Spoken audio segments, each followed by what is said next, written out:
l'année 2022 n'a pas été simple pour Anne Hidalgo, qui a essuyé un échec monumental à l'élection présidentielle et qui continue de faire l'objet de nombreuses critiques. Le 28 décembre, le Parisien a évoqué le potentiel nouveau départ que la maire de Paris pourrait souhaiter prendre en 2023. Mais en attendant, ses adversaires en politique en profitent pour tacler ses différentes erreurs de parcours, à commencer par Geoffroy Boulard.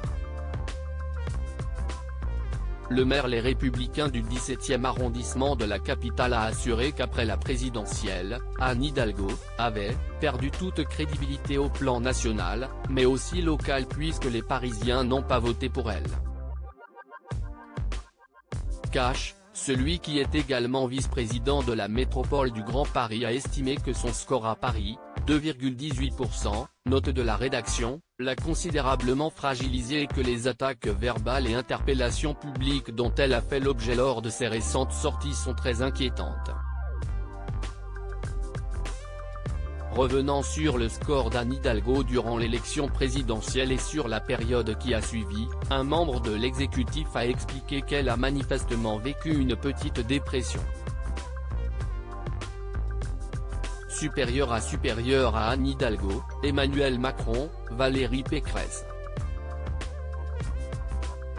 Voici le métier des candidats à la présidentielle 2022 avant de se lancer en politique. Une maire qui s'agaçait pour un rien après l'élection présidentielle. Ça a été très dur pour elle en juin et jusqu'à la rentrée.